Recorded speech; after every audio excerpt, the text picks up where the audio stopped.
Good luck.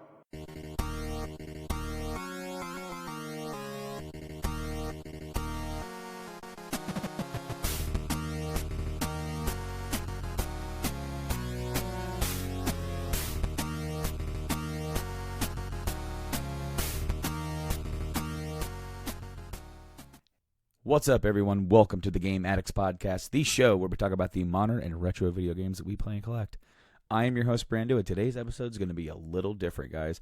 This week, we've had some pretty bad health issues kind of ravaging my family, and we basically decided to sort of kind of chill out this week. We're not taking the week off because we're still going to bring you some cool content. We're going to go back into the archives, and we're going to check out some of the earliest retrospectives that we did. Basically, what retrospectives are is we basically take an episode and we dedicate it to a single topic, whether it's a system, series, whatever. And it really all started with the PSP. I kind of wanted to do a segment that I didn't even have a name for yet. The word retrospective wasn't even in my vocabulary yet as far as this goes. I just wanted to cover the PSP, and I wanted to share my love and some of my favorite games and talk about the history of it a little bit. And that episode was like episode 13. It was called Game Addicts Portable. And I hadn't even changed. As I said, I haven't even like officially named it retrospective. So the next episode, the official first retrospective episode is actually the PlayStation, but the official one that was never named that was the Game Addicts Portable of the PSP. So the first clip, guys, that you're going to hear is a clip of us just gushing on the PSP and talking about like the Vita and then the how that associates and how Sony's proprietary memory cards and all that kind of stuff like that. So here's that clip, guys. Enjoy. I wanted to do an episode focused on the PSP, right? The predecessor to the Vita, because the PSP did amazing numbers. I just looked it up like right before we started. PSP sold, was it 82 million systems? Yeah, but there was a reason why. Well, yes, I mean, okay, sure, you can hack it. Yep. But I mean, then you get. But I mean, was it just that? Because not everybody did that. Not everybody did that, but a majority of people did. Those systems that you're seeing those high numbers on are people that, like me, I'm not gonna mod this one for the simple fact that it's a limited edition one. And if it was just a black one, I would have already modded it. Well, see, now they have a way where you can just install the hack onto a memory card. Right. And it's like every time you boot it up, you got to launch that. It kind of restarts the system. Yeah, I'm not doing that. I did that. Well, see, the thing is that I don't really, for me, I don't really see a need for it because most of the stuff that I'm going to play on the go, I have it on the go. And it's like, okay, do I want the entire NES library on the go? No, I don't need it. You don't need it, but think of that at the time. You know, the time was the PS2. Yeah. And, you know, the PS2 was great. It was throwing out games left and right that were fantastic. I mean, we could just throw out random names, and they were just great games. And in that era, the PSP came out, and its UMDs were just completely... I think they're the best CD form of anything ever because they're covered. Yeah. I mean that's the big thing is like you get these DVDs and the Blu-rays and you lay them down and they're scratched. Well, I can pull this out right here and it don't hurt it because it's got the case on it. I like it, and I think that it could have been utilized a little bit better, like larger games on it. The downfall of it is the load times. Yes. Or are the load times. I mean, the load times are pretty bad for some games. In fact, some games, they'll say, hey, you might want to install some of this data to make loading times smaller. So now, there were multiple variations on the PSP that came out. I didn't own the first one. I own the second one. I didn't own the first one at all. I saw it, and I got a chance to hold one. The PSP 1000s, they were the really, kind of the thicker black model. They came out, and... I didn't get one until 2007 when, I don't know if the 2000 had just come out or if they had been out for a little bit. I got the bundle that had Jack, or I'm sorry, just Dexter. Dexter. Mm-hmm. And then mine had the Family Guy UMD. See, when I got freaking mine, sweet collection. I got mine. It was National Treasury and National Treasure. National Treasure, and I think it was Jack and Dax. I think I got Was it Daxter? Daxter. Well, this is my original one right here. Right. I still have it. And I bought this for one game. I know what game that was. That's not the first time I've done that. It's not the first system I bought for one game. I bought an original Xbox to play KOTOR. I bought a GameCube to play the Metal Gear Solid Twin Snakes a remake. And I bought this to play Crisis Core, Final Fantasy VII. So, I bought this in November, and Crisis Core is supposed to come out in March. So, the games that I picked up with this day one were Siphon Filter, Dark Mirror, GTA Vice City Stories, which I'd already played the port of that on the PS2. Right. But I'm, hey, play it on the go. That's where it came out for. And then I got Metal Gear Solid Portable Ops. And I played the crap out of it. I liked it. And of course, I got Crisis Core day one. I had it. Pre-ordered it, got it. Played the crap out of that. And then I sort of slacked off a little bit on it after that. I did play some of the PS1 classics that I got for, like I got FF7. Chains of Olympus is what I got with it. Did you? Was it Chains of Olympus? Mm-hmm. I didn't play those right away. However, I was deciding to do another playthrough of Crisis Core. And this is probably 2009. Right. Summer 2009. I was playing either Crisis Core or because I think I had just got the FF7 PS1 Classic. Right. And I can't remember if I was I was going to work towards playing through Crisis Core and then playing that. And then was sitting on the crapper, as you do. Yeah, yeah. Okay. And then all of a sudden, I can't remember what happened, what I did, if I grunted a little too hard, or, it just went, and, oh, crap, pick it up. Nothing.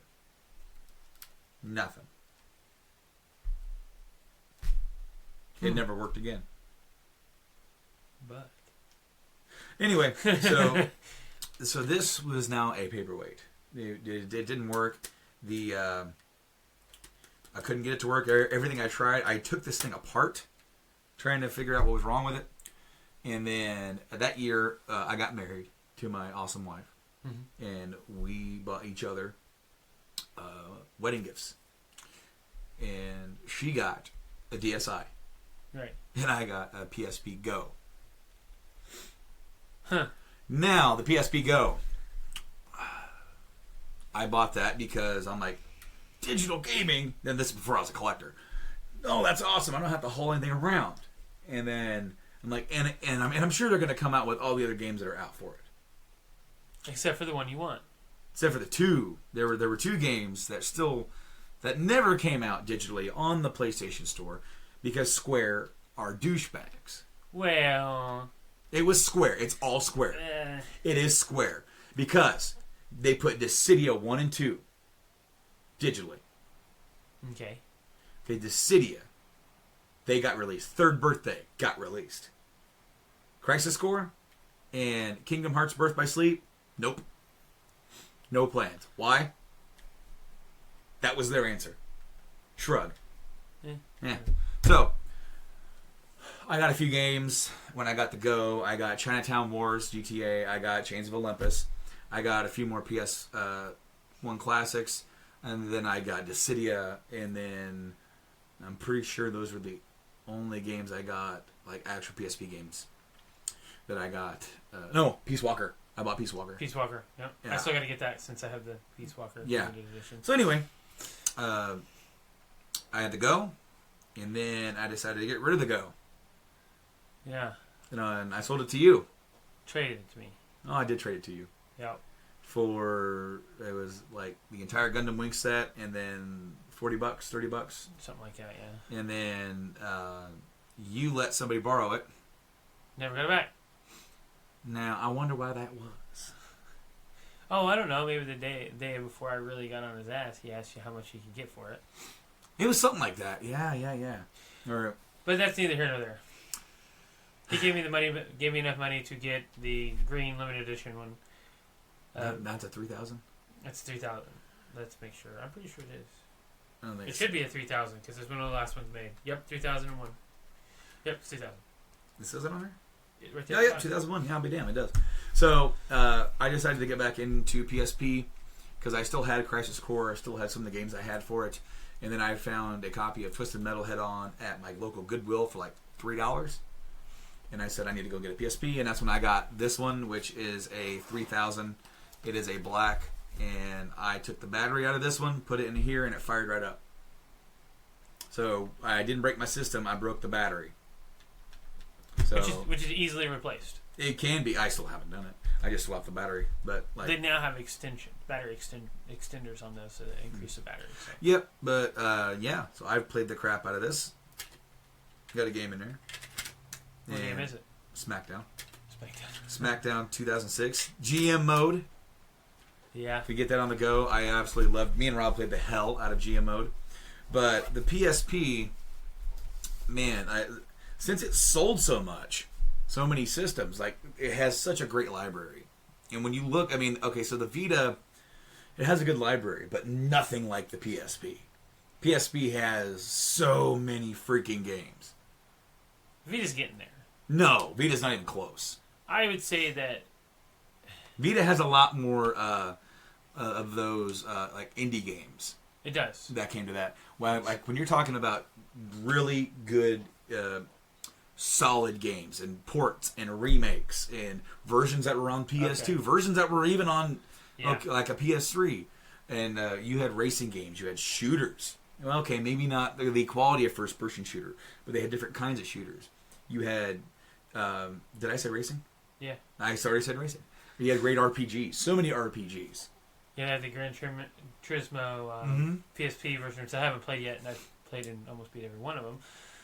I gotta get that. I wanted to get that as well. And there was another version after 3000 that came out. It was a cheap version, and I think it's called like the E or something like that. PSP E or PSP like 3000E or something like that. I don't even know. I'm not even gonna waste time looking it up. No, saying it is a really cheap model that got released for like $100. Oh, I don't remember that one. And I don't think I even saw it. When I moved down here in 2011, I want to say is like 2012, 2013. Down just south of us is Lebanon, and in their Walmart was a brand new in-box PSP. They were selling it for $120. Huh. Brand new.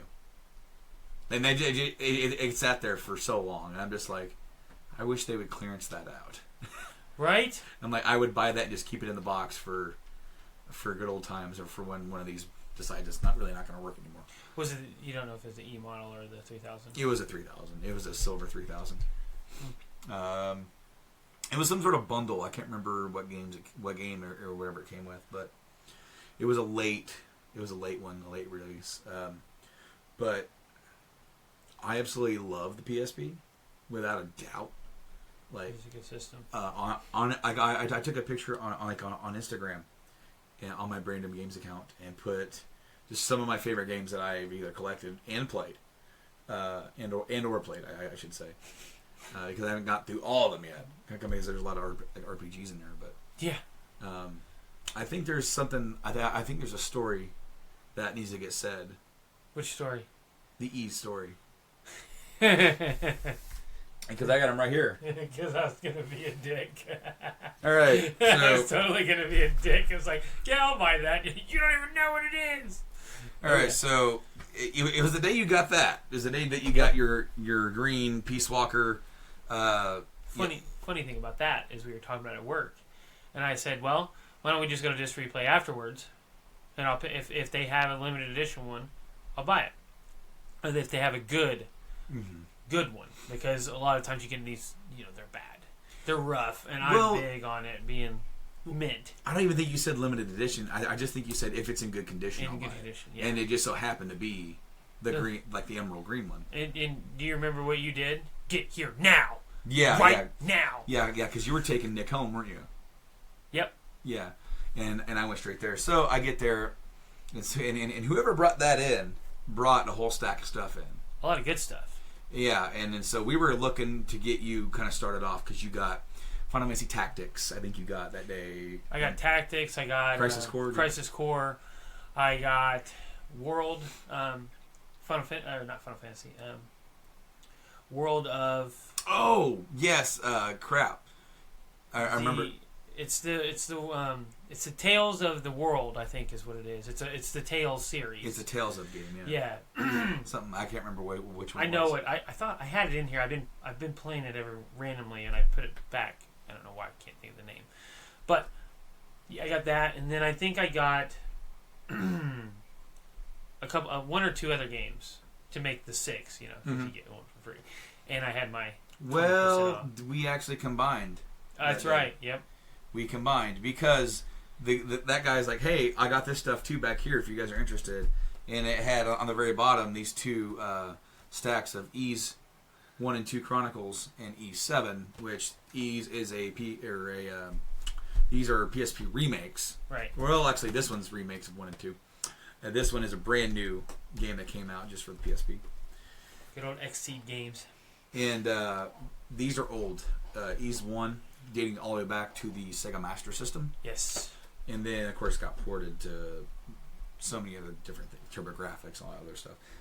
The series has been around forever, but it's always been sort of niche. It's been like, here's Final Fantasy, Legend of Zelda, here's Ys. As far as how much people know about it. Yes. Because I didn't even know about these until I started collecting games. At all. Didn't know about them. Had no idea what this was. And I started seeing some videos, started seeing some gameplay. I'm like, I need to check these out. And then as soon as you got up there right before I did, and you just grabbed the whole stack and put them towards you, and I said, "Oh no, you don't." You're like, "These are." I saw them first. I'm like, "You don't even know how to pronounce it." And I was like, "Yeah, it's Wise." Wise. You don't even know.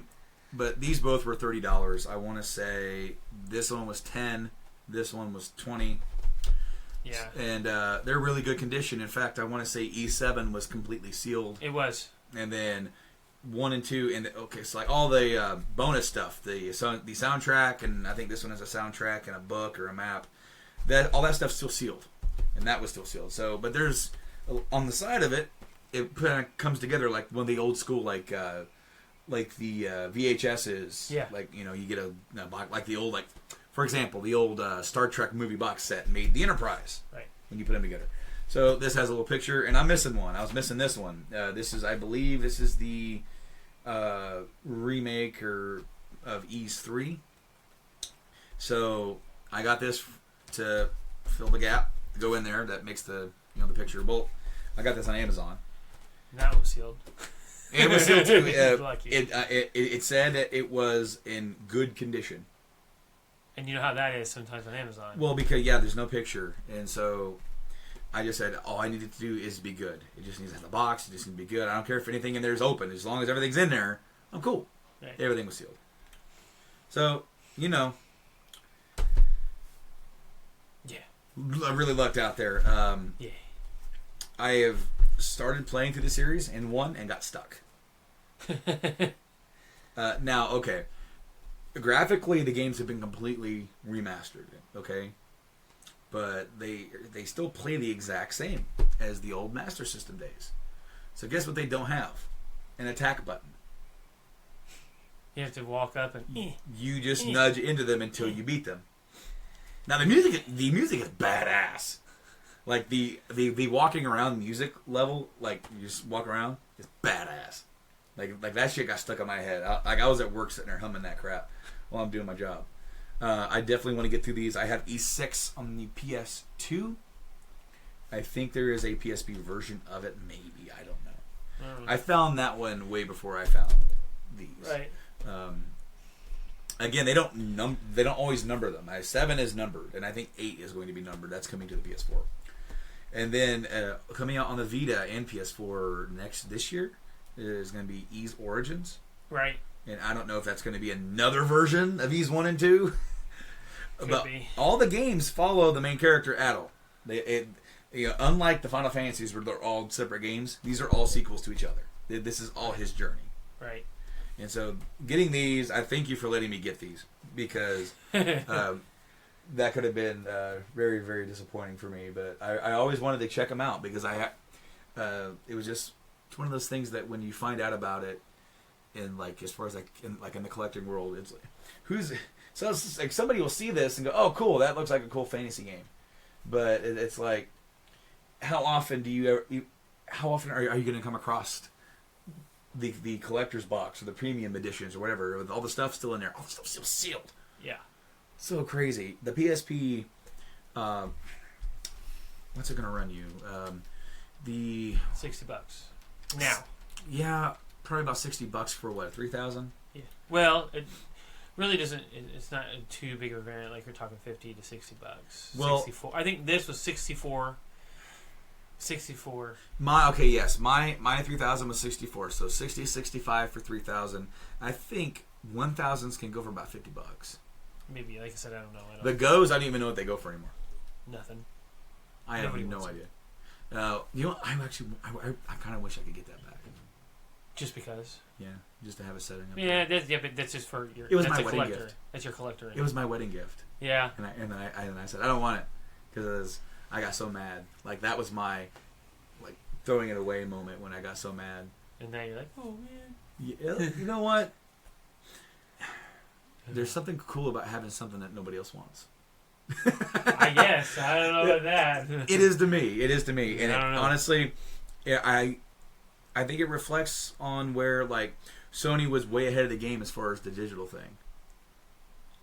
I think they were way ahead of it because people weren't ready for it. That was one reason why it failed. Well, that price point. Sony as a whole company has been ahead of a lot of people for a long time. Yeah. The problem is they're the inventors, and then somebody else fine-tunes it and drops the price down, and then they get undershot. Well, Sony just can't get past the whole proprietary memory thing. That plagued this thing. That has plagued the Vita so much. Yes, it has. Oh my gosh! Just make it a micro SD card for Christ's sake. If they would have made it a micro SD card, they would have sold a lot more units. I think so too.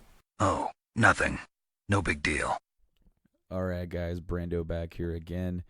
And next up, we are going to dive right into the, I guess, first officially named retrospective episode. Episode 18, guys, was the PlayStation, the Sony PlayStation retrospective. And I put a lot of work into this because this is like the first time. It's like the new concept. And for the first two of these, the PSP and then the PlayStation, we actually had a little bit of news first. We were like, yeah, let's cover that for like 10 to 20 minutes, and then we'll do the rest of the episode. Of course, as we would do the more retrospectives, we would just not even do that. We would just let's just not even talk about what's going on right now. Let's not even talk about our new pickups. Let's just go straight into whatever we're going to talk about, and that's the entire episode. Let's not divide the attention of the audience. Let's just go forward, completely 100% dedicate to the topic. And the PlayStation, I was very excited to talk about it. I couldn't wait.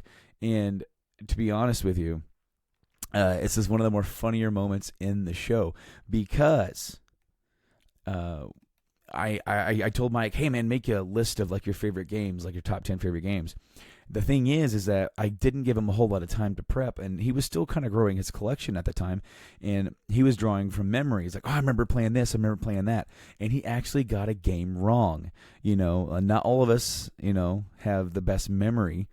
And for some reason, he was associating the game Dead to Rights with the PS1. And he never had a PS2 ever. He had a GameCube and then an Xbox that he modded. But, he's thinking, oh, yeah, I played that on PlayStation. That was awesome. Actually, he probably played it on the Cube or whatever. But for some reason, his number 10 is I'm looking at him straight in the eye. And I'm just like, huh? Yeah, no, and live on the podcast, we had to do a fact check and just make sure that because I knew he was wrong because actually I had just picked the game up not too long prior to that to add to my collection because that was a game that I had played a long time ago as well, and I was just like, man, no, that's the wrong system, man. No, yeah, no. To be fair, it was really short notice for him, and he does kind of get his memory jumbled up when it comes to trying to remember exact games and details and stuff like that. But man, that became a running joke for a while. Anytime that he it always get kind of brought back up. In fact, I also, as a joke, that was the last game that I talked about on the PS2 was Dead to Rights. But guys, enjoy this clip, and that's at the very end of the clip, and I hope you guys enjoy. All right, I'm alive again. Let's go. Where were you at? So when did you get a PS1? The original Sony PlayStation. Did you get it closer to launch, or did you? Or I think I got mine like on launch day. on launch day? Maybe. Let's see. Okay, so the PlayStation launched in Japan on December 3rd, 1994, and North America on September 9th, 1995. And it launched with games including Battle Arena Toshinden, Warhawk, Air Combat, Philosoma, Ridge Racer, and Rayman. Nope, I didn't. And it was priced at $300. Nope, I didn't. I got it whenever Jet Moto came out. Jet Moto. Okay, Jet Moto was just new, and my dad was like, "We need to get that." We are going to have to check and see when that came out. Let's go to new tab and let's type in Jet Moto. Release date. I'm thinking 96. That's what I'm thinking too. Let's go here. Really? Yep, 96 was first Jet Moto. What year or what? Does it say month? No, it just says. It was released on October 31st, 1996. That's when I got mine. So like you either got it then or around. No, I got it then because I got it. The Jet Moto was brand new.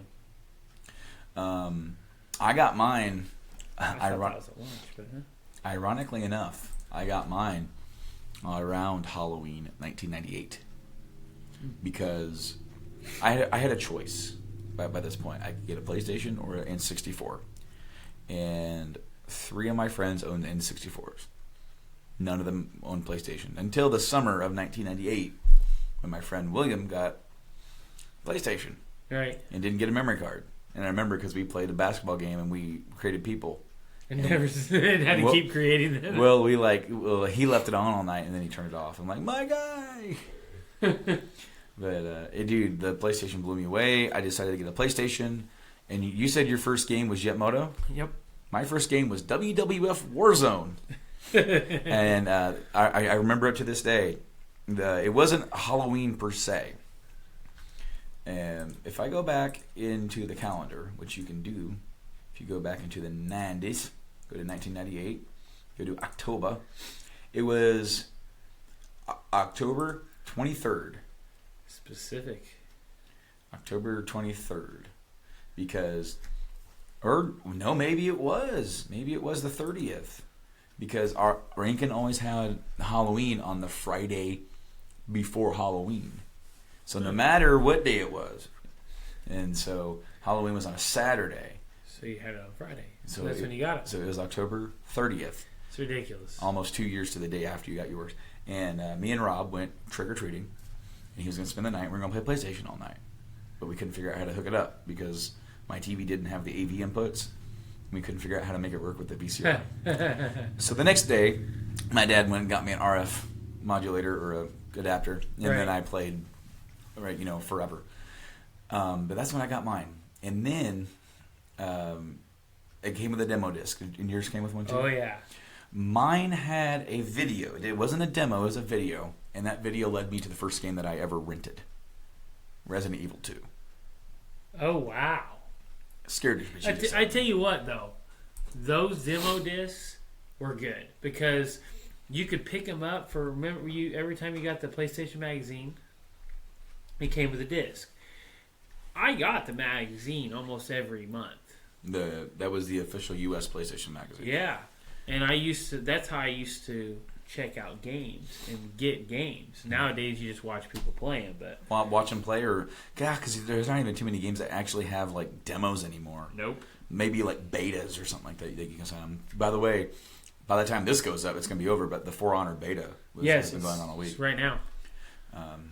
Matt has been playing that. He said it's pretty cool. I was thinking about downloading it myself, but I'm doing a lot of moving around this weekend. Yep, and it ends tomorrow because we were on. I might check it out because it's a cool game. I wanted to check it out anyways. It looks really neat. I like the guard system, and it looks cool, and it's going to be gory, and yeah. It says here the console was an immediate success in Japan, selling over 2 million units in its first 6 months on the market.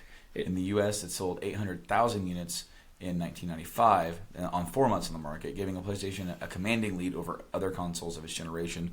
Only the Sega Saturn was out at this point. Yeah.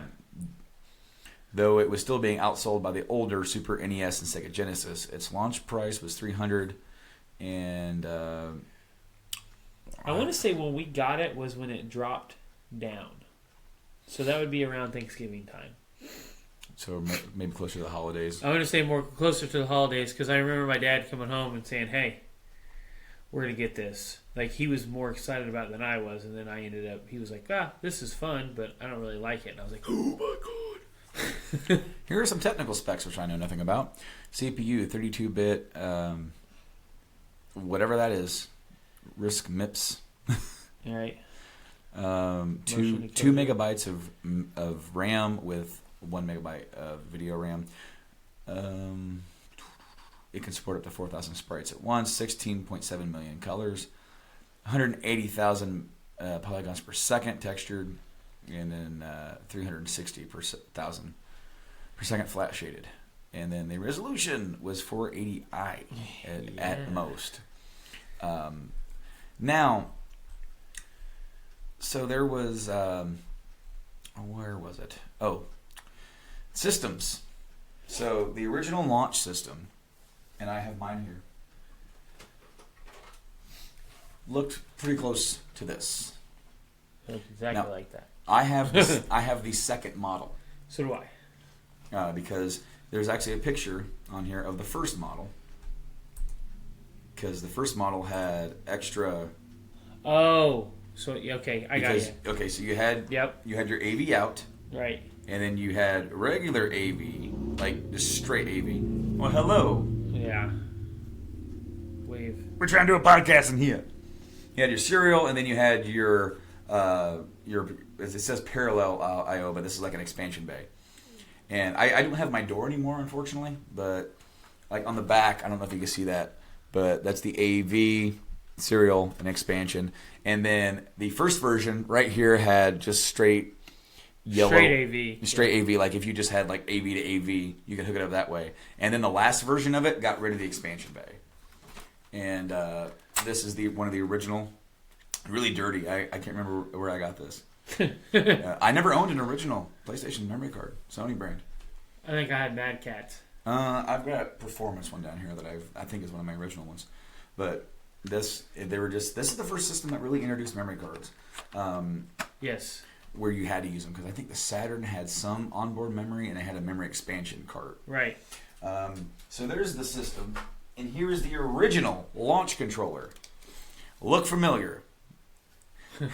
It was very inspired by the Super Nintendo, because the Sony PlayStation was supposed to be a collaborative effort between Sony and Super Nintendo, or it was going to be a Super Nintendo with a CD-ROM add-on, and basically Sony was going to be able to release their own games for it and put it out. It was going to be competitive with the Sega CD. Right. And then Nintendo kind of backed out of the deal after Sony had announced it. Yeah. Sony announced it, and the next day Nintendo said, nope, we're actually partnering with Philips. And Sony went... Sony's like, well, we already put all this time and money in developing this, so you know what? It took a couple years, but they put it out. And in the original controller, it has almost all the buttons of a Super Nintendo controller, except two more. Added two more shoulder buttons to the R and L. And then it doesn't have a D-pad per se. It just has 4 directional buttons. Right. And so that's a bit different. Start and select. The face buttons, the iconic face buttons, got rid of the letters. Where it all began. And we have cross. Cross, not X. We all call it X, but it's cross, circle, square, triangle. And the reason for that is that back in Japan, circle means yes, cross means no. So like on the Nintendos, this was the A button. Right. That meant confirm. So that was this. And then this was supposed to be like a menu button and then a view button. Right.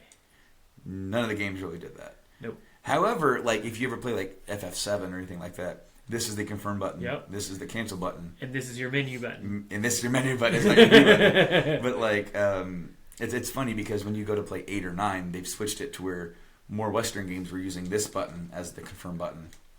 And the controller that I got was not that one. It was the DualShock. Now, there was a controller before this one. In between the one I just talked about, the original slim one, and this one, there was another one. It was just an analog controller. It didn't have rumble. Yep. And the sides of the controller was a little bit longer, And it didn't have the large. It didn't have the large ones? I don't think it had the large ones. I don't know. I'd have to look up a picture. But the sticks were different. They were concave. Like an Xbox style. And, of course, this is the first DualShock. It's the first Rumble. This is the first, I don't know. For PlayStation. It's for PlayStation. Because I can't remember. I think Nintendo might have innovated Rumble. Didn't they with the Rumble pack? Well, there's right. an expansion pack. But that was one of the reasons why Sony put this controller out, because the N64 had the stick. They were like, we got 2 sticks, and like we got Rumble 2. Yeah. This is the style controller I had, and this style would pretty much stay the course of time. Yes. That pretty much solidified it. Until the PS4, it was the same exact, and like there was no difference other than maybe some weight. Right. But I've got internals, but outside of that, yeah. I've got another one down here, just a variant of that, and it is a green one. It's an Mad Cat. No, it's regular. It is a regular Sony, and it is a green one, and you can tell it's PS1 because of the style of controller port. It is because I have another green one that is black, so it's PS2. It's a DualShock 2, and I don't know how many of the colors they had. I got this at Goodwill. $3. That's not bad. Oh hell no! Because I mean, when you touch and feel the sticks on the other one, I got that at Disc Replay for $5 because I just wanted an original gray one, because I've got another one that kind of comes with the slimmer system, but I wanted a gray one. I had this one. This one's really nice, man. I mean, it's just if you feel the sticks on this one, they're really loose. They're not. This is loose compared to that. Those are stiff. So everybody knows what we're doing. One thing I used to do, probably PS2 era, I would sit there and I would go. Anybody who doesn't know, that's like a Metallica thing. You're saying anger. I would do that just to bug one of my friends. So, there was another system that came out. This was the revision system. I don't know when it came out. I guess I could look it up. Gosh, I gotta do stuff. Right there. And hey. What are you doing? Go backwards. Release date. I gotta actually click on the name of that one. It's the PS1. In July 2000. And of course, it ended up coming with a LCD screen if you bought the combo pack. Did I tell you that I found the screen but couldn't afford it? No. Where was it? The bitches. That's funny how we just... Guess how much you wanted for it? How much? 100. Let's go to eBay. That would be what her price is off of. Probably like 20 years ago. Well, okay, because those screens are getting harder to find. They really are, because people gut them.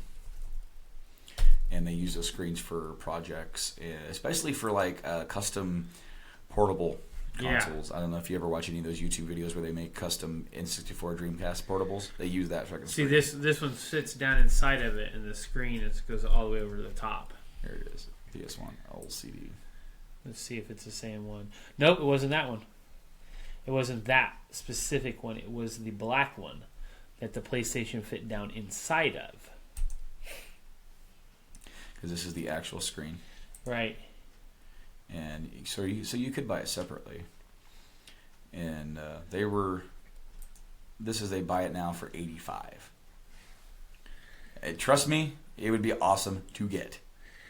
But this one was the black one. It was about this big, and the speakers were on the side, and you set it down inside of it, and it would close like that. Completely different. Okay. Yeah, it's completely different. It must have been a third party. I like how it would just me leaning over to get stuff. So this is the Slim PS1, PSONE, because the PS2 was out in Japan, but it wasn't out here yet. It would come out in a few months. This was the slimmed down model, and the DualShock re-release is pretty much the same as the other ones, kind of a redesigned little controller port. Now, however, they did do systematic redesigns of the innards of these. If you ever clean these or want to buy one to gut one to put in another one, please note they're not all universal on the inside. Right. We also found out the hard way on the PS4's controllers because I replaced my sticks and one of yours with the Xbox One sticks because they're just they're more superior. They are. But then, like, when we tried to do it to your Darth Vader controller, they had kind of did an update on the inside of those controllers. Yeah. And that was before they did the PS4 Pro and Slim controllers that are even... it's another revision. With a light bar, which is a clear... It's actually just clear. Is it just clear? It's just clear on top, and it shows so you see the color. Because I always said, when we got it, I was like, that's stupid. Why is the color down there? I'm not going to look down and flip my controller up to my face to see the color. But this system, man, is so small. It looks like just a little bit bigger of a portable CD player from back then. Well, yeah, and I told you, when I got mine, the only way I'm buying one is if I find one of the slim ones for a right price. $40 later at a thrift store. There she was. I bought this from Rob. I bought this, I don't know when I bought it from him. If I bought it when I bought the Wii U and the Xbox, I might have, and then the GameCube. But unlike the other ones that has a power and reset button, it's just one. It's just one button. Yeah. And then they have the little open button. It is like, seriously though, this thing is so tiny. And then the PS2 Slim would go even tinier than this, really. Like, so much. It was like paper thin. It was paper thin, but it was longer. And honestly, that is a good one to bring up, too, is that's a good PS1 system to get, is the PS2. Yes. It is completely backwards compatible with every PS1 game, including the memory cards and controllers. Yes. And so you can even go into the little system settings, and you could, some games would even load faster. If you click the, increase load time, and it would even smooth the graphics out a little bit. So, yeah, I mean, lots of different systems, variants for the PlayStation. And then we're going to talk about, I had it up here, and I got to find it again, software. Somewhere. I'm going to hold up the entire podcast looking for this. Where is the software? I don't know. Wait, keep going. Wait. Models. Hardware. Regional. Software. As of June 30th, 2007, 7,918 games have been released worldwide, counting games released in multiple versions or multiple regions as separate titles. Wow. As of March 31st, 2007, the total shipment of games totaled up to 962 million games. The last game for the system to be released in the United States was FIFA Football, or soccer, 2005. However, special reprinted, remastered versions later years. Metal Gear Solid: The Essential Collection was released in July of 2007, which had the first Metal Gear Solid game reprinted on the PS1 disc, as well as it came with 2 and 3 in one like box set, and that was one of the few PS1 games that ever got a DVD case release. Because if you go to some like retro stores like Disc Replay, sometimes if they don't have the case, they'll just put a DVD case and then they'll custom print. And they have websites now that do custom designs that use this original artwork, but they just kind of redone to make it fit. So Metal Gear Solid, Capcom released Resident Evil the 15th Anniversary Edition in 2011. So you got the original discs for 1, 2, and 3. Wow. And then Square Enix released the Final Fantasy 25th Anniversary Ultimate Box in Japan, containing all the Final Fantasy titles, the majority of which were in the PlayStation format. I didn't even know about those. They have them here in town. There's one over at Gaming HQ. You're right. There is. I do remember now. And then there was one. Oh, no, wait. No, Disc Replay didn't have it. My bad. There was something else I was thinking of. So, speaking of games, what do you think is the highest selling PS1 game of all time? Highest selling PS1 game of all time. All time.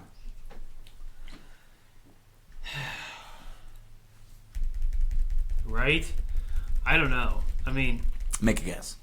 You're gonna make me guess. Make a guess. I don't even know where to begin. 5, 4. I'll say 7. I knew it wasn't. Close. Is it 8? 9? No way. Gran Turismo.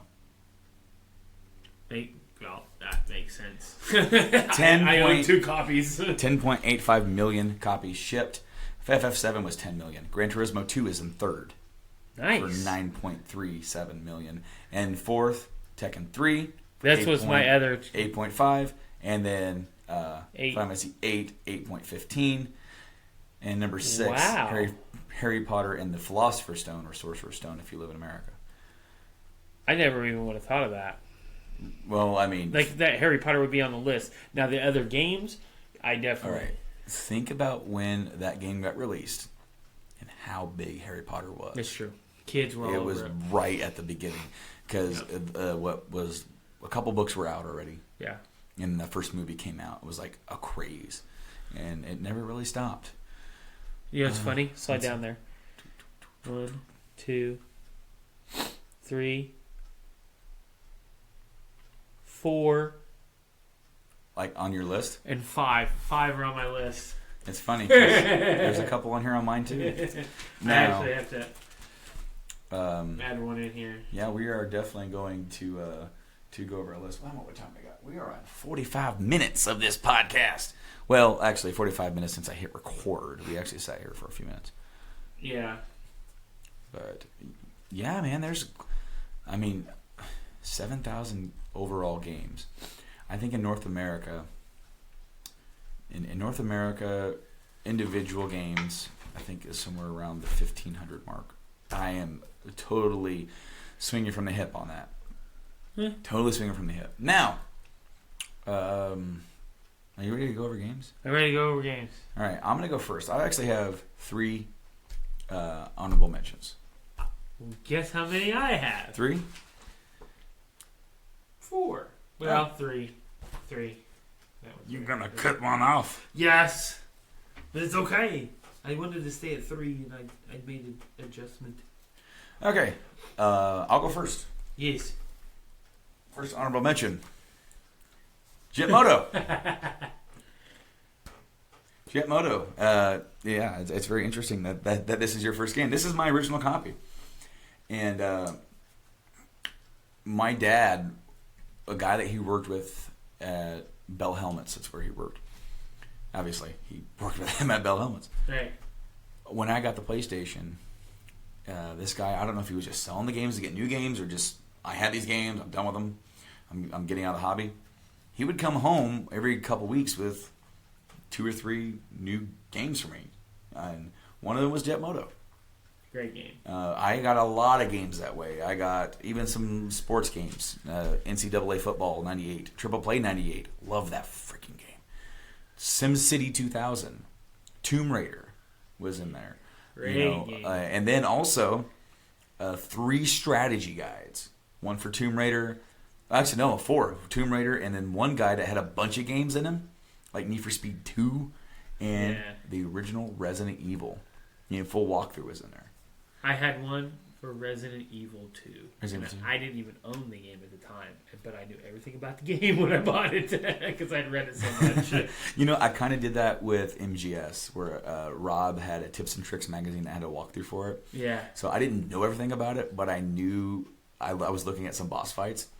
So I kind of knew some way, like once I said some parts of the game, I knew that I was getting ready for a boss fight. Right. Or like I knew what boss fight was next from that.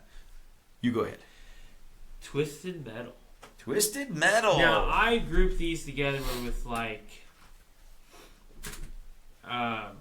all of the type, that same type of genre, like Twisted Metal 2, Twisted Metal 3. What do we got here? 4. Well, I didn't play 4 that much on the... 4 wasn't very good. 3 and 4 are not very good in my opinion. Vacation. They had Vigilante 8, Vigilante 1 and 2 8. on there. Yep. What's that? I know what you're talking about. Road Trip. Road Trip, I've got it out there. Vacation 2012. Yeah, I never really got into those. There was one. I do have one game that is Twisted Metal like, and it's Star Wars like. It's Star Wars themed. I'm trying to remember the name of it though. But I love this game because this is what me and my cousin used to do. We just blow the crap out of each other for hours playing it, and Right a lot of my games are actually games that I played with my cousin, because he lived with me for a long time, and we always did a lot of stuff together. So a lot of these, as weird or odd as they may seem, for the type of gamer I am, Oh, no, dude. there are definitely reasons. Trust me, there's going to be ones in here on my list that either are going to be games that we've either already mentioned or games that are going to make you go, really? I didn't know that you would pick that. My next one, honorable mention, Siphonfelter 2. Siphonfelter is an action stealth series, third person, and they are just fun. They are just fun. They're fun to go through. They're fun to go through and just shoot people up. And I picked the second one because this is the one I probably played the most with my buddy Jason. We played this so freaking much. The first one I rented and liked it. And then the second one came out, we both played it. The third one sucks. I am so disappointed in the third one. The story took a turn I didn't even like. Gameplay was fine. It was pretty much the same. I'll never remember just sitting back and laughing at this damn series. The taser, come on. It was so much fun. So stupid, but fun. You can sit there and you can shoot them with the taser and hold it, and they would start zapping and they would just burst into flames. It was so much fun. So much fun. Great game. Cool Borders 4. Cool Borders 4. It's very specific. Yes. Because they had like 5 of them. The Avalanche one. Where you did the chase to the Avalanche. I believe that was 4. No, that was 3. I don't know. I think I have Cool Borders 2. But there was we played the crap out of that game to see who could get the highest score. It was, man, that game was fun. I don't even remember how I got it. I just one day, I think my dad was like, hey, I bought this because it's snowboarding and it looks cool. And we played it forever. Hours. Last honorable mention for me, Driver 2. Driver 2. Now, this is another game that me and my buddy Jason played a lot. And this game really revolutionized, well, Driver series, the first two, revolutionized that open world driving game.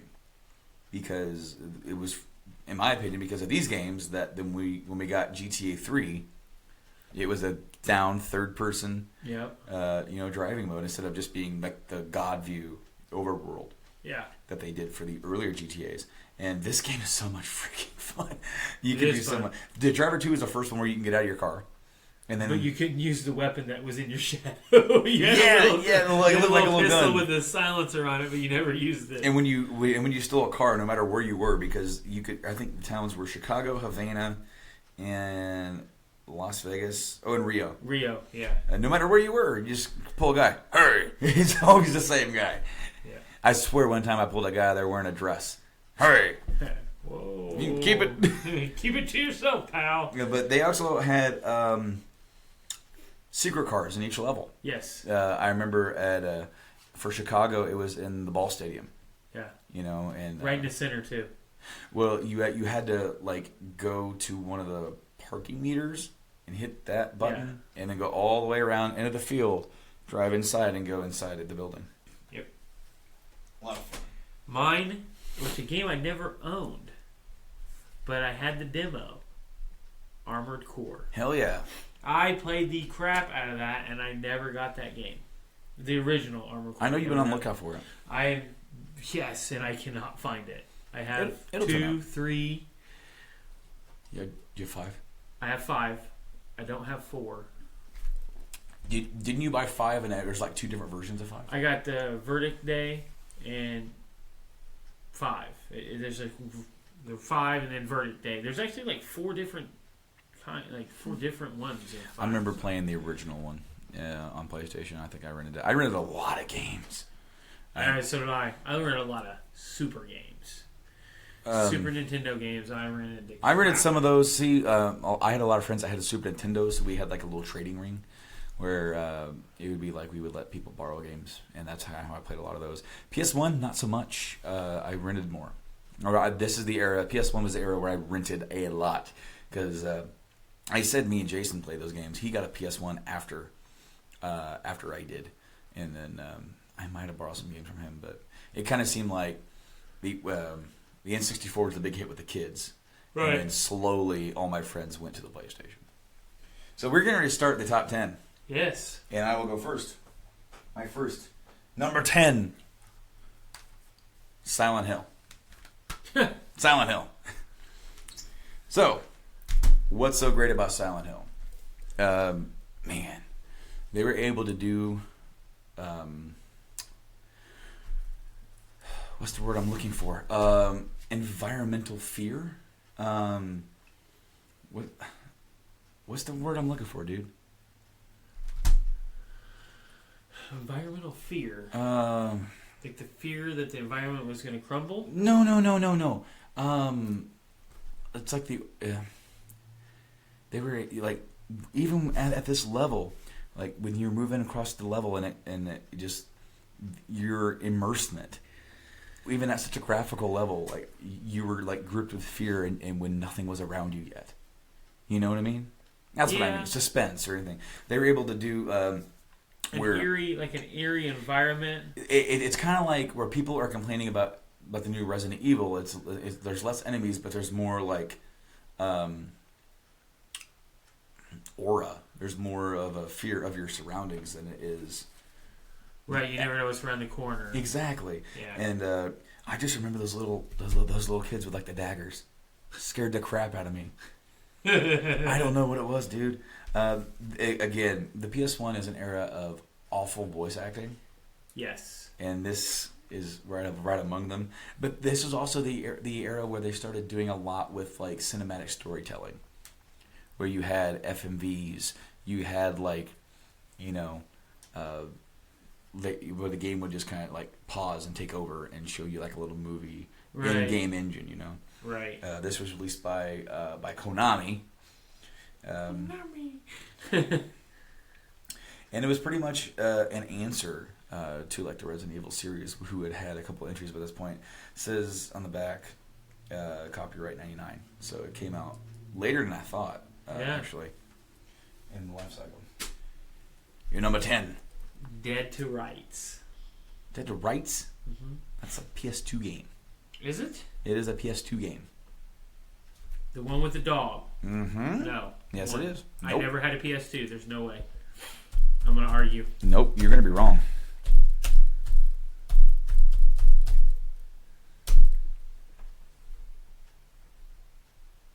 ...2002.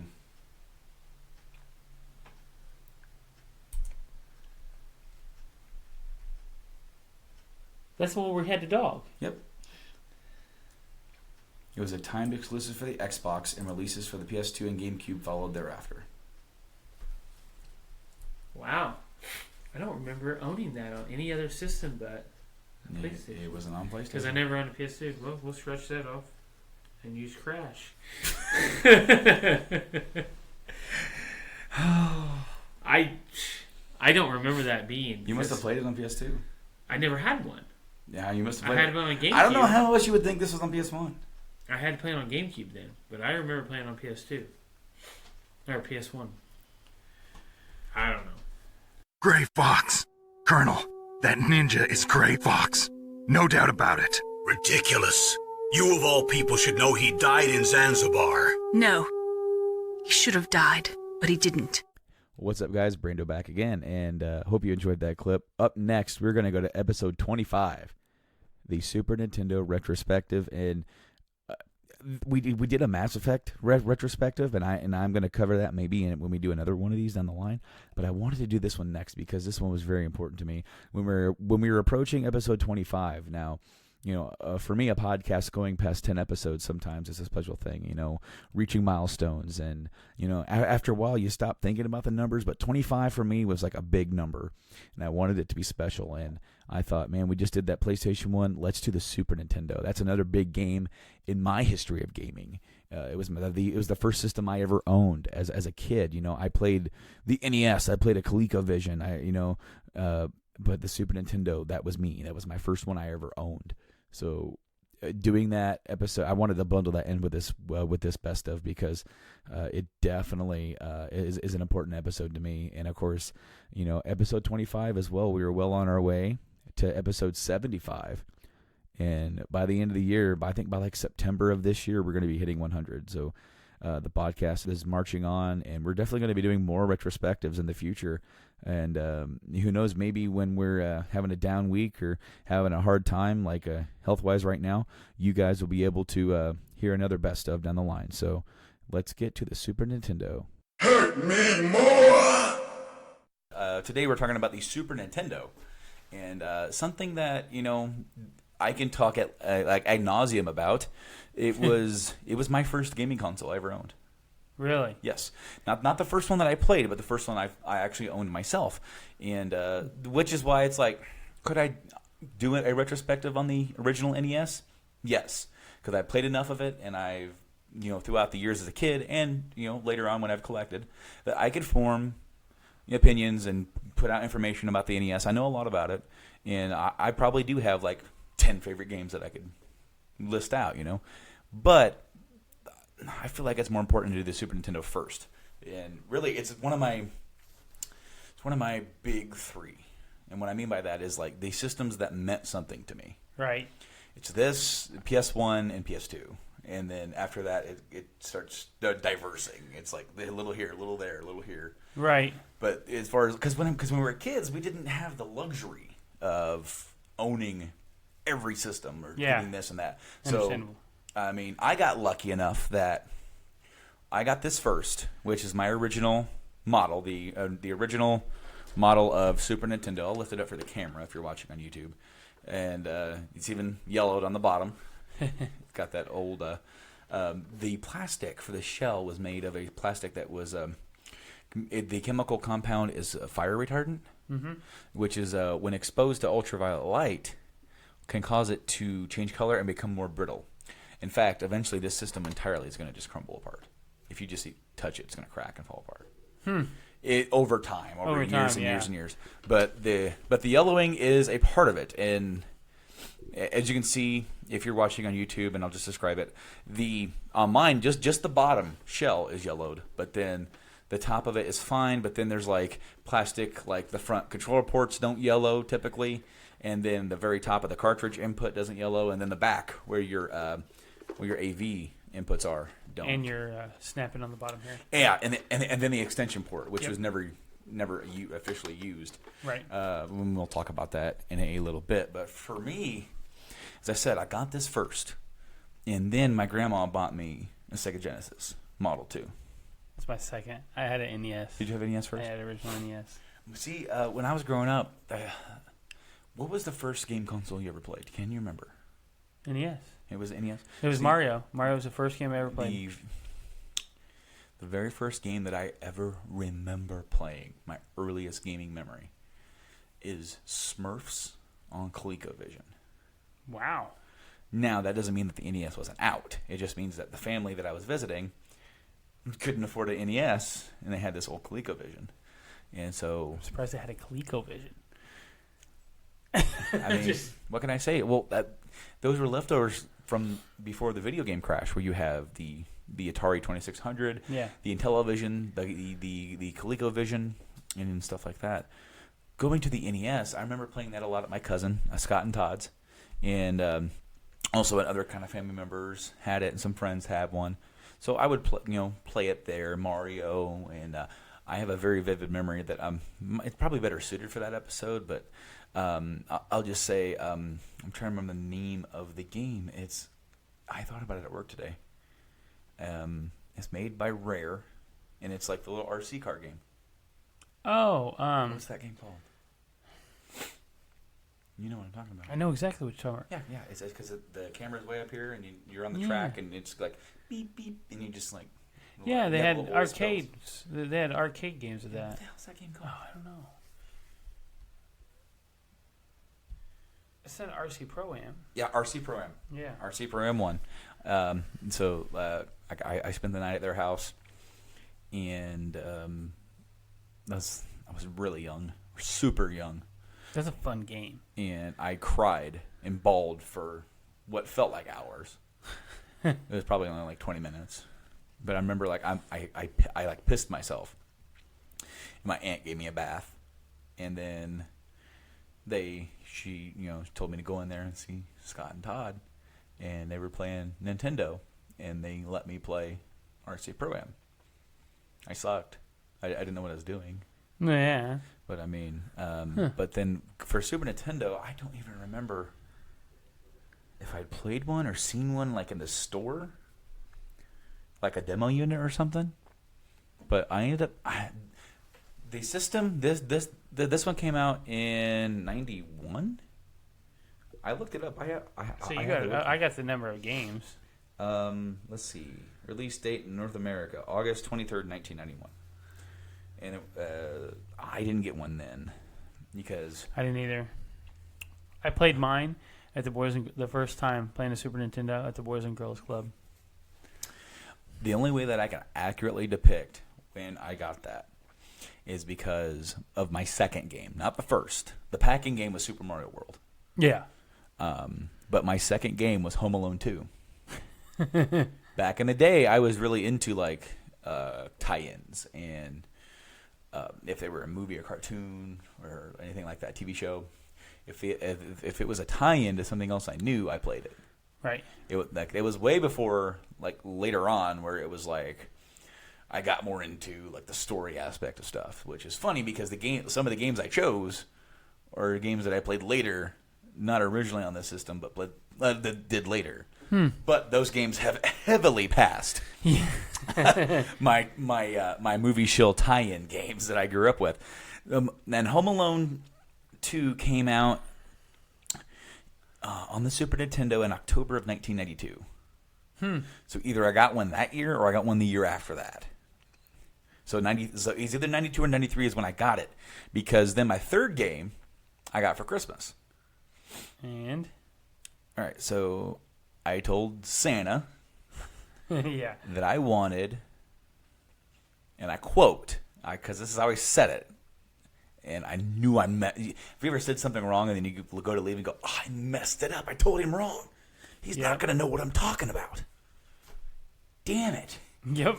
I wanted a Super Nintendo Street Fighter 2. Super Street Fighter 2. No, actually what I wanted was when I was a little kid, I grew up in a town of about 600 people, and there were two bars right next to each other. Right next door. Like, literally, you could get kicked out of one bar and go in the other one. Some people did exactly that. And my grandma, she bartended at one bar during, like, the morning and day when it was pretty chill. And then around, like, the late afternoon is when she would get relieved. It's kind of when they would start kicking up a little bit. Right. Well, typically when my parents would go out, she would watch me. And that's why they bought the Genesis eventually. Right. Is so that way when I would spend weekends out there, or if I spent the night, I had something to play. But some days I would just be there in the bar with my parents while they drank. Because no one else could watch me because everyone else was at the bar. Everyone that could watch me was there. There's a town of 600 people. Where are you going on Friday or Saturday night? What are you doing? Let's go uptown. Yeah. Literally, and that was it. So they had like a run like of like those poker machines or Joker poker or like little slots or whatever where you see like the girls on like the bathing suits or something, you know, stuff like that. And throughout the years, they would get random arcade games. Like there was a racing game. It was a Sega arcade game. I looked forever to find this game, and I think it was eventually released on the Saturn, but only in Japan. And I can't. And right now, I couldn't tell you the name of it. It was like a first-person driving game, and Sonic was like one of those little dice on the mirror type thing. What? Yeah, and you drove in They had Street Fighter 2 Championship Edition there, or Champion Edition. Right. And you could. That one had the 4 boss characters as playable characters, and I always picked Vega. Bouncing around, hopping around Vega, kicked ass as Vega. So that's Street Fighter 2. I'm like, I want this game. Is this game out for like Super Nintendo? So I looked in like a Toys R Us holiday thing. Right. Saw Street Fighter 2. Back whenever those were where you found your games. Where you found anything. Yeah. You know, I mean, this is before the internet. That's where I found FF7. Yeah, was it? And I didn't know nothing about it. And that's where I found it from. But that's where I told Santa I wanted it. Christmas Day, going through my presents, and no Street Fighter. So I was a little disappointed. I still got a lot of cool stuff, and my dad's like, "Is that all your stuff?" I said, "Yeah." He goes, "Santa didn't bring you that game?" I said, "No. I guess I must have told him wrong." And then he goes, "Look over there by your games." And I have my games stacked up on the TV. The TV was a furniture piece. It was one of those big TVs on the floor. He unboxed the game, put the game underneath my stack of games since I only had 2. So there were 3 games sitting there. And you're like, and then it was Street Fighter 2. And it was the original one, so it didn't have Vega as a playable character. Because I didn't know that the Super Nintendo version of the Champion Edition was Turbo. Right. Where those were available. But that's where I fell in love with Ryu. Blah, right. blah. Okay. But then, of course, you kind of go on. I don't know about you, but for me, like, I didn't originally own a lot of games for the Super Nintendo. Because when I did get the Genesis, that was both a positive and a negative. Because now I had to choose what system do I want to get a game for. And I think I own, sitting here looking right now, I at least own almost half of what I originally owned. Seriously. See, for me, I had to pick, and so my game numbers were limited. But almost every kid in town had a Super Nintendo. Trade. Buddy, we had a trade ring going on. Yeah. I remember vividly. Silent Rob was in that trade ring. Yes. I believe that. So was my buddy Preston and my buddy Jason. And then the Huffbauers, which my mom babysat for a while. So they would bring over, that's where I played Zelda for the first time. They brought it over and blew my freaking mind. Yeah. The first time I played Mario Kart was with them. Then throughout the others, I mean, you just slowly, this guy got this game. Oh, this person got this game. Now Preston was so lucky. His dad had a really good job, and he got almost every game he wanted. Right. So he was the cat to trade with. Right. Yeah. He had a lot of games. I just remember him getting Super Mario RPG. Oh man. And that was the first RPG I ever played. Was that one? Yeah, me too. Because when you look at I wasn't into the Final Fantasies. I wasn't into anything else like that because I would just look at the title and go, I don't know what that is. I lied to you. The first game I ever played for Nintendo was Dungeons and Dragons. Interesting. I just thought about it. A girl that used to watch me. She had it, and she'd play it a lot. Now, for the Super Nintendo, of course, all the games are on cartridges, right? Right. And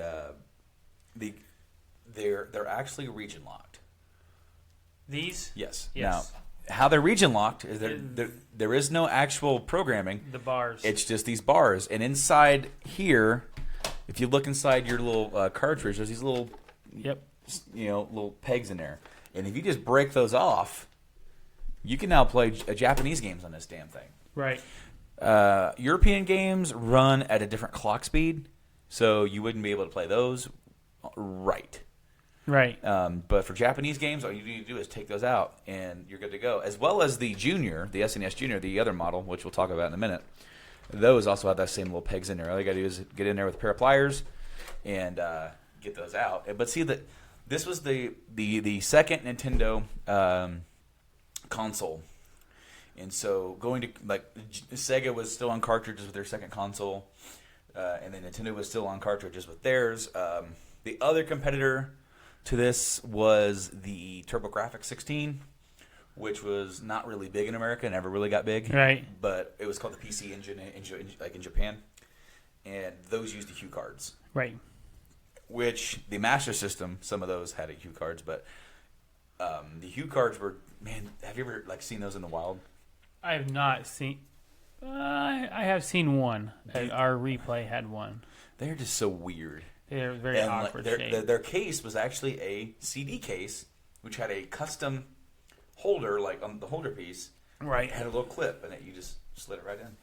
But the games themselves were, the cartridges have like their little PCB board in there. Yeah. And basically they are a ROM. And eventually over time there would be extra, like, basically the Super Nintendo would be able to do more with different chipsets. And they started that with Star Fox when they invented the DFX chip. Huh. And Well, you look at that. With the FX chip. It says right on the front. FX, yeah. Doom also, I think, Doom has like an FX chip. There was also an FX2 chip, and there was another chip that they invented, but I can't remember what the hell it was called. But I want to say Mario RPG uses it, but I don't think it's on the cover of the game. I don't know. Let's find out. No, not that one. Mario RPG. No, wrong one. Yeah. I don't think it says anything. It doesn't. But the Star Fox and Mario RPG are some games that have trouble being emulated on the emulation systems. Like the Retron 5 will do it just fine, but if you have anything below that, you're definitely going to want to just check. Do your homework. Some do. Some will play those games just fine, and others won't. It doesn't say on the... I didn't think it did. But as I said with the whole game trading thing, I got to play so many different games that way. And also game renting. I rented a lot of games. But then, okay, so we haven't talked about the controller yet. And this controller is one of my favorite controllers of all time. Oh, yeah. Agreed. So comfortable. It is a basic, simple upgrade to the NES controller. Yeah. It adds it adds 4 more buttons to make it 6. Yep. Because the original was just 2, and they added an X and a Y, which, if you notice, the same basic button layout has been the same for years, barring a couple systems. Like the Wii was different, the N64, the Cube. Yeah, that layout was different, but it's kind of... It's similar, but they had the odd shaped. But then you get to buttons. the 3DS or the DS, 3DS, and then to the Wii U, and then of course now the Switch. It's the same ones, but the one thing that this controller did first before anybody else: shoulder buttons, L and R. Yep. And Nintendo always innovating, because the NES NES was the first one to have an actual D-pad. Yep. All the other game systems before that, you typically played like this, and you had either a joystick or like the ColecoVision was different. It was like a number pad. Yeah. And it was odd. Yeah, it's weird. It was really odd. But the controller is so freaking comfortable. Like I can play with this controller all night. I've never had cramps with this controller. The original NES controller, with being blocky, can be a little uncomfortable to hold. Right. But the SNES controller, I feel like, is probably the best one. Now, it is really weird because, like on the Retron, you can use this. Yes. For every game system. You can play the Genesis games on here, and it's weird. I do. It's weird. Well, I did. So, yeah, but yeah. It is weird. I tried it, and I'm like, I don't like it. The good thing with the Retron 5, though, is that you can program it. Mm-hmm. Like if you have Zombies Ate My Neighbors. Mm-hmm. Zombies Ate My Neighbors, I programmed the controller to be exactly the way it is on the Super Nintendo. There you go. The way that I originally played it. Yeah. Therefore, I'm right at home. Yeah, pretty similar. Man, what else is next? No, not yet. Not yet. They released... We're getting there. There's one thing before that I don't have, and that's the Super Scope. Did I take... Oh, no, I didn't. I have the Super Scope, or I don't have the Super Scope because really there's only a few games it even works for. Right. And of course, the Super Scope was the answer, or the Super Nintendo version of like the Zapper. Yeah. But it was like a bazooka. Mm-hmm. And you had like the Super Scope 6, I think Yoshi's Cookie. Only ones at the top of my head. Yeah. Super Scope for me, I've seen a couple in the wild, and I've never felt like it was worth getting one. Yeah, me neither. You know? I don't think it was as good as a Zapper. No, not at all. And now you said you had the total number of games From the site that I was at, yes. It has 781. I don't have that number right in front of me, but what I was going to say... I thought you were looking, and I was like, my number says I'm 781. coming down here. I think that's American release, too. That's not Japanese. That's American release, 781. As I had somewhere. Let's look. Not technical, dang it. I had the number of total systems sold. Oh. I can't remember where I put it. Where is it? Oh, yeah. They don't call these cartridges. Did you have you noticed that? Huh. Let's see what it says on the back here. So they call this the control deck. Okay, so I'm wrong. It's 721. Released in North America. So they call the system the control deck, and they call these The control module. Game Pack. Game Pack. P-A-K. Huh. Yeah. Oh, you're so cool, Nintendo. Good for you, Nintendo. Dang it. Let's see if... Where the heck did I even put you? Legacy. Maybe you're here. Yes, here we are. Total SNES sales worldwide were 49.10 million. Damn. I must have wrote this down wrong because the same site I went back to. It said 21. You're an idiot. I am an idiot. With 23.35 million of those sold in the Americas and 17.17 sold in Japan. It did not quite repeat the success of the NES. No. Which was at 61.91 million. Well, I mean, the NES saved console gaming. It did. The plain and simple. Without it, we may not have any of this. Actually, we probably wouldn't. I'm going to just Google search. How many SNES games are there? That's what I did. I'm just... Since you came up with two different answers, I'm going to... No, it's just because I can't read. You cannot read. For sale, all 721 SNES games released in North America. Oh, this is on eBay. You can buy all of them? This was from December 10th, 2012. Is that one guy that had collected a full set of each system? Is that one of his? No, he hasn't. Are you talking about John Hancock? I don't know if it's him or... John Hancock hasn't sold. What the fuck is this shit? Okay. So all these games come with their original boxes. 85% with the instruction manual.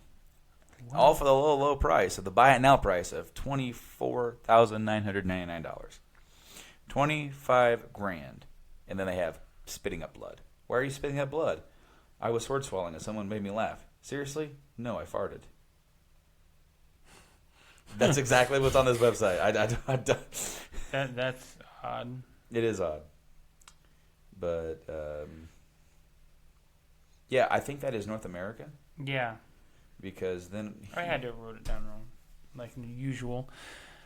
I was trying to get back into Facebook while I was looking at this. What were you doing that for? Dual screening. Anyway. Another good peripheral that they've released, and I showed it on the camera when I was showing the game pack, is the Super Game Boy. This is a fully functional Game Boy that is playable on the system. Just plug it in, and then you plug your Game Boy game in, and it boots up the Super Game Boy. Yeah. And then they have cool things where you can change your background. You can even draw on the background. You can customize your button layout. Right. You can customize colors, the colors of the screen, because some games have a built-in color theme that this will recognize. Right. This only works for Game Boy only, no Game Boy Color. Right. Now, if they're one of those systems or one of those games that you can see in the camera Zuki trying to get my attention. Daddy, Daddy, what are you doing in the middle of the room? If they're one of the games that will work, that have like a special color palette for the Game Boy Color, Right. they'll still work for here just fine.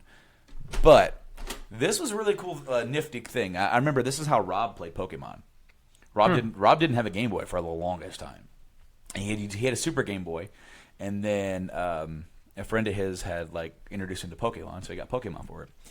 And I got a funny story for Rob. He spent forever lobbying to get a Super Nintendo.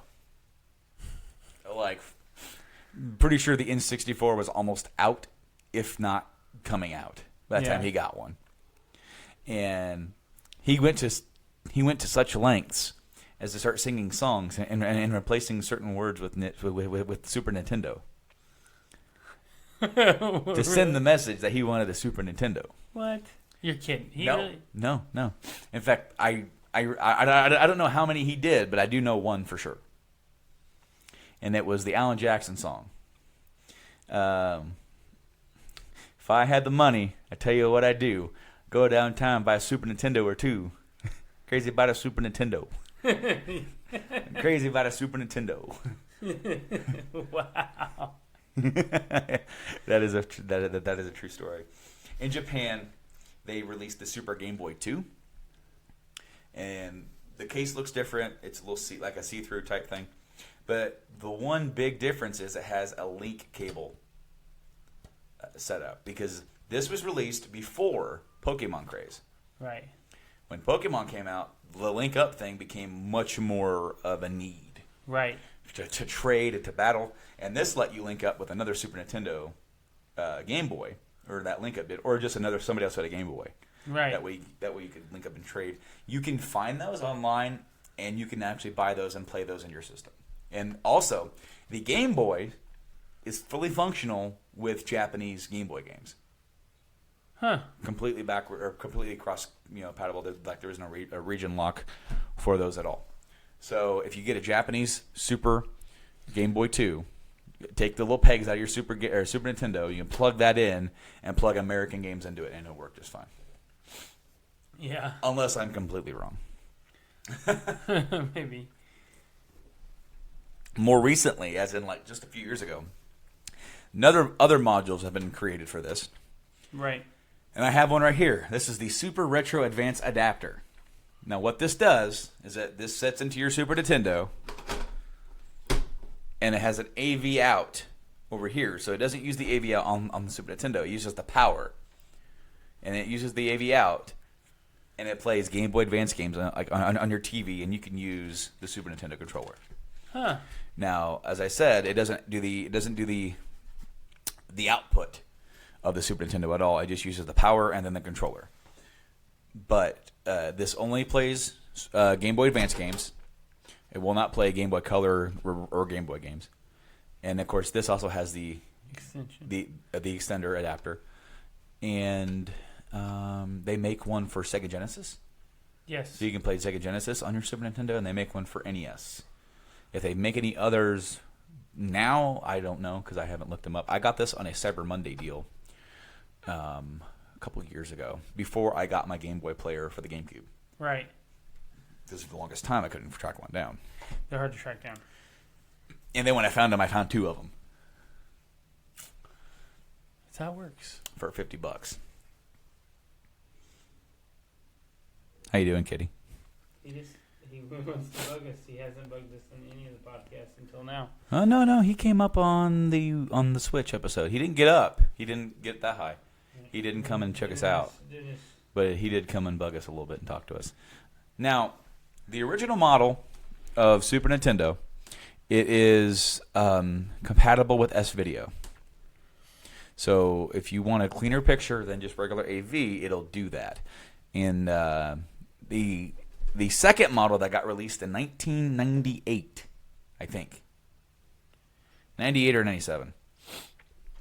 This was the model that came out after the N64 came out. This is like the what you call it, budget model. Budget model. Like $99 one. It's like this system's life is over. Let's put out a slim model, and then, let's go ahead and put this out because there's a whole library of games out for it now. Right. And, it's like every other system does nowadays. We're moving on. They first did it with the NES top loader. Right. And this one is available for it only has AV out. It does not do S video, but it is a little bit more reliable. It's made with better plastic, so it shouldn't yellow. And mine original console is finicky. Like I don't know if I really need to clean it or whatnot. But since I bought this one, I use this one exclusively because I can only have 4 S video consoles on my system because my switcher only goes up to 4 consoles, and I have the PS2, N64, GameCube, and Dreamcast S video, and then I have the Xbox with the component, and then the NES and Genesis, and this were AV because those plug into the side of my TV, and the plug into the side of the TV is just AV. There is no S video component with that. Now I just bought a AV switcher, the 8 one. And now see, I bought 2 switchers, and they both have S video on them. Yours might also have it, but maybe not. It all just depends. I bought them at Goodwill for $3 a piece. Oh, you definitely got a better deal than I did. One of them will not recognize the S video port at all. So, like, I have one that is like a better quality, or it seems to have a better click on the signal, but it won't pick up S video. So I have that for one of my other ones, and I have to fight with the GameCube button that I have assigned for the GameCube button. Yeah. It does not. In fact, I'm thinking about just switching that for the Dreamcast one because I use that one like the least. Like I'll plug into the GameCube one and I'll just lose picture, and I go up there and I have to click them again. It sucks. I need a better one, but it's just a matter of funds and money. Right. They were going to design a CD add-on that was going to utilize the extension or the extension port, and they were partnering with Sony to come up with that. Yeah. And that was the original designs for the PlayStation. And the thing with Sony is that they were going to make the add-on, but they were also going to be able to retain rights to make a Sony combined system. Right. Where it was going to be like, Nintendo, they would make the add-on for Nintendo, and then they could also make their own separate Sony-branded PlayStation, which was like the disc part, and then the cartridges would also go in. But that never happened. Yeah. And Sony got quite embarrassed about this because Sony had announced at one of the E3s, or it was some sort of convention, I assume it was E3. Hey, we're partnering with Nintendo to make this, the PlayStation. Check it out. The very first concept of it that they created. The controller looked like this. It was the exact same controller because they were partnering with Nintendo. Right. The next day, Nintendo came out and said they were partnering with Philips to make a CD add-on. Oh, Nintendo! They what struck did a you deal. do? They struck a deal with Philips to do it cheaper. Now, granted, they never made it. It never got done. There is a SNES PlayStation out there. Yeah. And it does work. Really? The cartridge port works. The CD. Since no games were ever really made for it, the CD, it'll play CDs, I think, if they've ever got that fixed on it. But like the tray will come out, but nothing ever really gets outputted. But yeah, they've been taking that to like conventions and stuff like that for you to be able to see it and be able to play Super Nintendo games on it. It'd be neat. And some guy got it at like a auction for a office. It was like an office space auction in Singapore, like Hong Kong.